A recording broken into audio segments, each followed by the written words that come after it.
سلام الله عليكم البنات. انا وحده من النساء ديال منبر حكايات نسائيه، وبغيتكم تسمعوا تجربتي.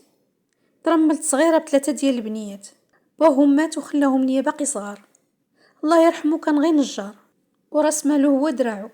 ملي مات ما خلى ليا لا منضه لا سكنه، حتى الدار فين كنا كنسكنو غير قرى قديم في حي شعبي، والدار قديمه بزاف وكنا غير مدرقين فيها وصافي، على قبال الكرا ديالها رخيص وقريبه لوسط المدينه.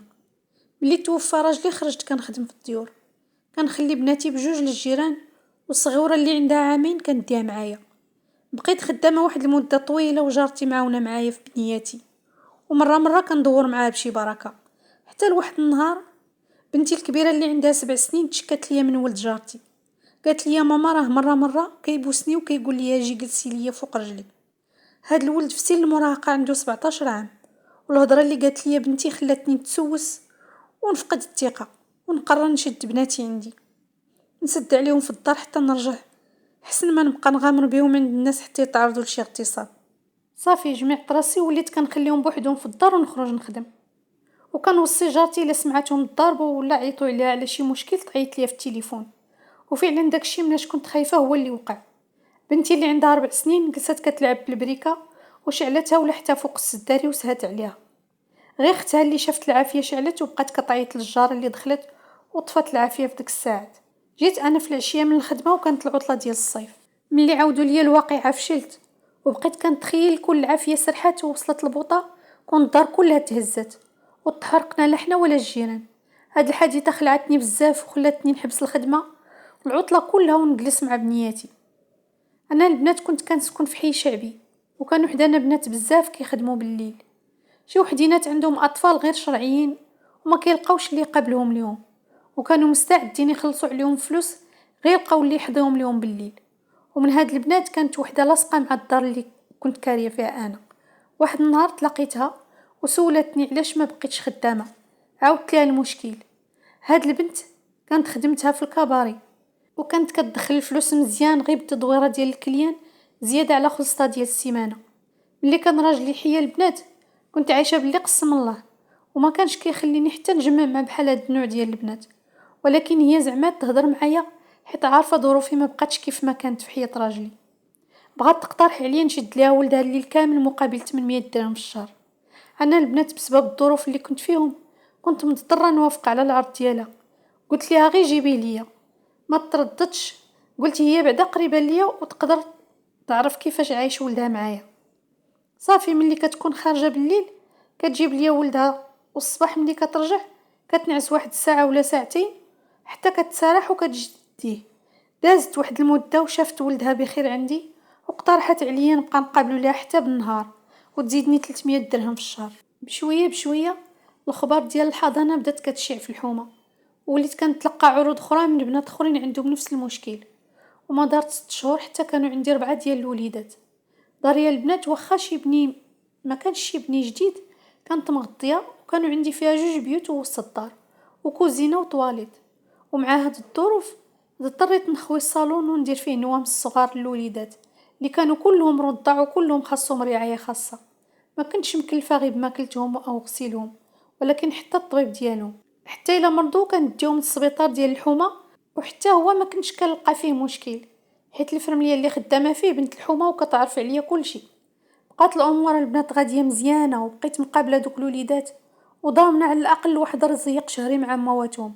وليت بعدا كنقدر نعيش انا وبنياتي منفسين بلا كريدي بلا والو. كنقدر نخلص كرايه ونصرف ونوفر شويه مازال، بلا ما نخرج نخدم ونخلي بنياتي بوحدهم في الدار ونضل نهار كامل مشوشه عليهم. الدار اللي كنسكن فيها ما كانش كتدخل عندي الشمس، وحتى الحوايج ديال التصبين دايره غير حبوله في الزنقه، ولكن عمر بنياتي ما مرضوا ليا فيها. كنت شاده عندي وليدات الناس وانا مطمئنه، عمرني قلت غادي يتاثروا بشي حاجه. حتى لواحد النهار البنات لاحظت ان واحد الوليد كيكحب وكتطلع ليه السخانه، واخا هكاك ما عطلتوش، غير فقت وديتو للسبيطار الحومه.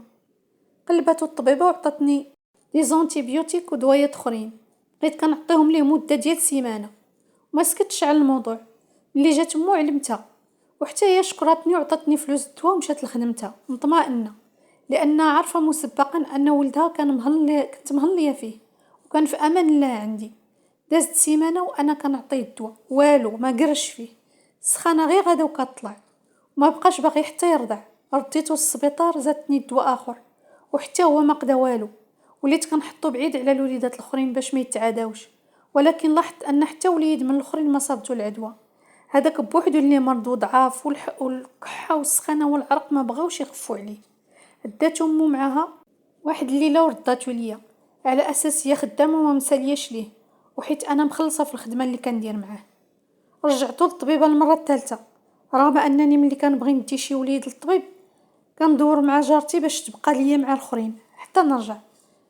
قلباتو الطبيبه قالت لي واش هاد الدري داير الجلبه ديال السول؟ قلت لها ما عرفتش. قالت لي كيفاش ما عرفتيش؟ قلت لها راه انا غير مقابله حيت امو خدامه وما كاينش اللي يشدو ليها. قالت لي خاص ضروري نديروا ليه التحليله ونشوفوا ياك ما عنده السول. وفعلا البنات التحليله اللي خداو ليه من حلقو كان فيها السول. رجعتو للدار وملي جات سولتها قلت لها واش دايره لولدك الجلبه ديال السول؟ قالت لي دايرها ليه. انا كنت عارفاها كتكذب عليا، لانني عارفه ان هذاك الوليد من نهار ولدته هو غير مقلفت مسكين هنا وهنا، وهي كانت تخرج تدبر على راسها بالليل وبالنهار كتضل ناعسه وراميه لامها. حتى رماتو ليها امها عاد جابتو ليا، ما كانتش مساليه لا دير ليه التلقيح ولا يحزنو. ودابا ملي شافتو في الخطر كتقلب تلوح عليا المسؤوليه. انا البنات ملي كنت كنشد دوك الوليدات كنت دايره النيه، وعمرني ما فكرت نكتب شي ورقه رسميه مع والديهم، يعني شي وثيقه قانونيه تعفيني من المسؤوليه ديال اي افه تقدر توقع لهم. كنت كنقول انا كنتعامل غير مع ناس في الحومه تايقين فيا وتايقه فيهم ومتعاونين معايا ومتعاونه معاهم، ولكن بنادم صعيب وما فيهش ثقه. في الوقت اللي الطبيبه ديال السبيطار قالت لي راه الدري مازال صغيور، خاص نعرضوا الحاله على بروفيسور باش نقدروا نعرفوا البروتوكول اللي غادي نديروا ليه. وفي الوقت اللي بقيت نتسنى القرار ديالهم فقت واحد الصباح وكنلقى الوليد بارد وما كيتحركش. هزيته وحطيته ما بقيت عارفه شنو ندير ليه. صيفط بنتي عيطات لمو، جات ديك الساعه وعوض تعاون معايا نلقاو الحل بقات كتغوت وفضحات الدنيا بحال اللي زعما قلبها نيت عليه. ما جينا فين نوصلوا الدري المستعجلات حتى كان مات. بقات هي كتغوت ودارت فضيحه تماك. كانت اصلا كتقلب على شي حد ترمي عليه مسؤوليه الاهمال ديالها، ولات كتقول لي ملي ما قداش تقابلي دري لا شاده. الطبيب ديال المستعجلات ملي سمع الغوت ولا شك فينا بجوج، سد الباب وقال لنا حتى واحد ما غادي يخرج حتى يجيو البوليس. وفعلا جاو البوليس وداونا بجوج. ملي داروا معنا التحقيق حطتني بوجهي، يعني غرقتني. سولوها شنو كيدير ولدك عند السيده؟ قالت لهم مقابله ليا بالفلوس كيف مقابله بزاف ديال الوليدات عندها في الدار. سولوني كيفاش هادشي، واش انتي فاتحه حضانه عندك في الدار؟ قلت ليه لا سيدي انا ما فاتحه لا حضانه ولا والو، غير بنات الحومه كيطلبوني نقابل لهم وليداتهم فاش كيكونوا خدامات وما كنقدرش نردها في وجههم. قال لي عاودي لينا النازله كيفاش مات الوليد. عاودت لهم كل شيء، قلت لهم الولد ما كانش جالب ومرض بالسول، ولكن كان لازم يديروا محضر ديال الضبط. والوقت اللي مشاو للدار وانا كنت عندهم في الكوميساريه لقاو 3 ديال الوليدات اخرين مع بنتي وجارتي في الدار. تما تبتوا عليا التهمه وداروا ليا تهمه ديال فتح حضانه بدون رخصه وحملين المسؤوليه ديال كل شيء. كنت ما بغيتش نمشي نخدم ونخلي بناتي بوحدهم في الدار، وليت داخله للحبس ومخلياهم عند الناس.